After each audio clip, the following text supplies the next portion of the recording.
Zona de entrevistas. 8 de la mañana con 28 minutos. En la línea, Enrique Alfaro Ramírez, presidente de la Asociación Alianza Ciudadana. Enrique, ¿cómo estás? Buenos días. Muy bien, Pablo, buenos días. Me imagino que muy contento, ¿no, Enrique? Pues contento por la gente, contento porque se pudo detener una vez más este abuso que se quiere cometer. Contento porque ayer quienes se encargan de impartir justicia, en particular la magistrada que resolvió este recurso, actuaron del lado de la gente, ¿no? No es común, esta sí de verdad es una noticia que ahora sí las leyes le sirvieron al pueblo, y eso pues claro que da gusto y sobre todo compromete más para continuar con esta batalla, Pablo, que pues ayer simplemente tuvo un avance importante, claro, pero la ruta jurídica que emprendimos desde septiembre del año pasado pues sigue y todavía no llega a su conclusión. Seguimos en esa batalla, satisfecho diría con la resolución del tribunal y esperando que esto genere, estos días que ganamos con esta decisión del tribunal, generen el espacio adecuado para que de una vez por todas el gobierno se meta a resolver el fondo de este asunto. Enrique, ¿por qué no nos explicas cómo se dio todo este proceso para conseguir esta determinación del tribunal de lo administrativo y sobre todo los alcances de lo conseguido por los diputados de Movimiento Ciudadano? Desde septiembre, Pablo, iniciamos una ruta que implicó varias acciones jurídicas. Una de ellas, la que promovieron entonces todavía como diputados electos, todavía no en funciones, los diputados de Movimiento Ciudadano. Lo hicieron como ciudadanos de Jalisco, lo hicieron a título personal, y cuando se concedió la suspensión, lo que se hizo fue entrar en una nueva etapa en lo que se buscó que esta suspensión que se le había dado ya a ellos pudiera hacerse extensiva a toda la gente.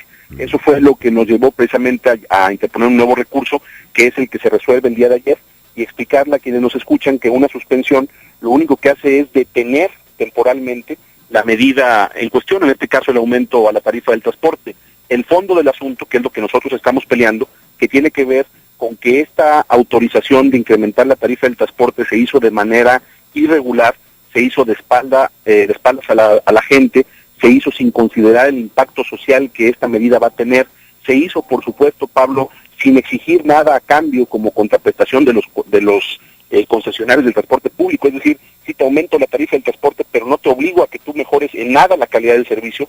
Todos estos elementos son el fondo de nuestro recurso jurídico. Es decir, lo que nosotros estamos peleando no necesariamente y esto es importante aclararlo, el que no se tenga que ajustar la tarifa, Pablo. Como cualquier servicio tiene que ir ajustándose conforme van aumentando de precio los insumos que permiten prestar el servicio. Lo que nosotros decimos es que no se puede aumentar la tarifa del transporte unilateralmente sin medir, insisto, primero el impacto social que va a tener, y segundo, sin establecer con toda claridad qué es lo que tienen que hacer los concesionarios del servicio de transporte para mejorar la calidad del servicio. En otras palabras, lo que nosotros decimos es que si se pretende aumentar la tarifa del transporte, que esta tarifa corresponda con la calidad del servicio que se presta, y yo creo que en ese sentido falta muchísimo por hacer.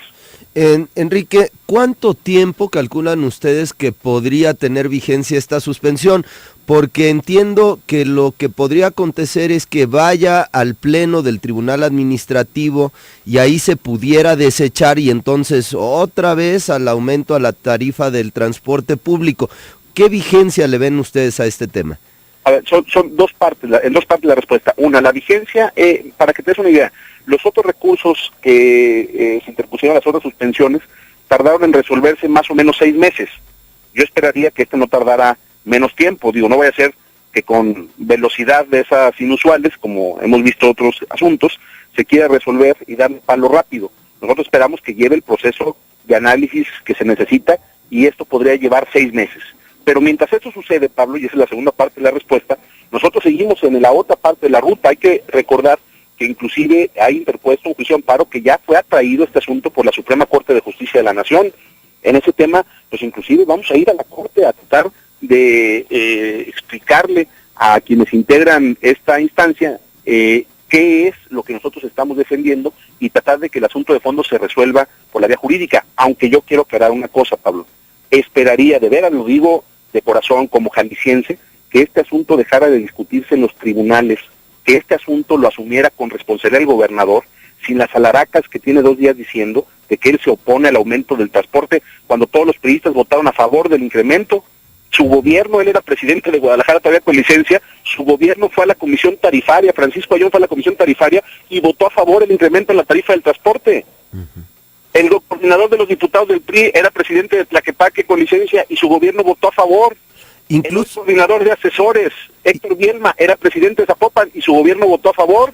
El único gobierno que votó en contra, Pablo, en aquella sesión de la comisión tarifaria fue el gobierno de Tlajomulco. Sí. Entonces, en lugar de estar queriendo lavarse las manos como Poncio Pilatos, nosotros lo que esperaríamos del gobierno de Jalisco es que de una vez por todas convocara una mesa en la cual se estableciera con claridad qué es lo que se tiene que hacer por parte de los transportistas para poder hablar de un incremento en la tarifa del transporte. Y en segundo lugar, cómo se va a replantear de manera integral el modelo de transporte público en esta ciudad y por supuesto para Puerto Vallarta, antes de estar pensando únicamente en las tarifas, en como siempre, cargarle la mano de toda la ineficiencia del sistema a los ciudadanos. Enrique, ¿ves un acuerdo político entre el gobierno de Aristóteles y los transportistas para, bueno, pues haber aumentado la tarifa del transporte público si no es por esta suspensión que consiguieron los diputados de Movimiento Ciudadano?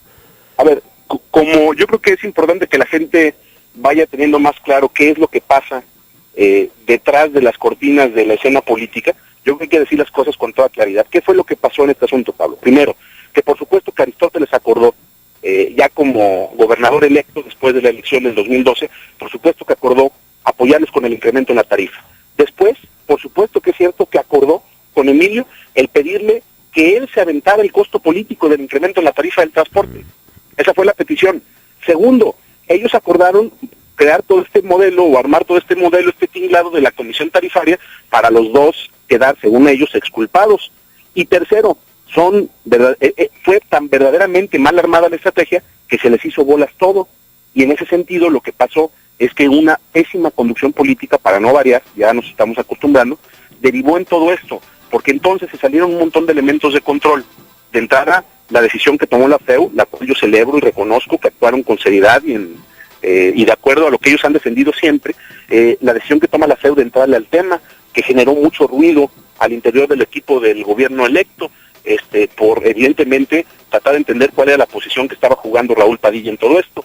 Entonces entraron en juego muchos elementos y una vez más, pues yo lo que veo, Pablo, lo digo pues inclusive preocupado, porque no quiero que eso le pase a Jalisco, pues yo veo que el gobernador está muy solo, no le ayudan a resolver las cosas, y en ese sentido se ha ido enredando este tema, que la única manera de desenredarlo no es esperar la resolución del TAE, Pablo. Ahora se quiere construir una cortina de humo, diciendo que hay algo raro en el tribunal, que hay un pleito ahí muy extraño. No, la realidad es que este asunto se tendrá que resolver en una mesa política, pero política de la buena, no política de cochupos. De política me refiero a que se sentaran los camioneros, el gobierno y los actores involucrados en este asunto, inclusive nosotros como parte de los promoventes de este juicio de nulidad, y se estableciera con claridad qué es lo que se tiene que hacer para que esto se corrija.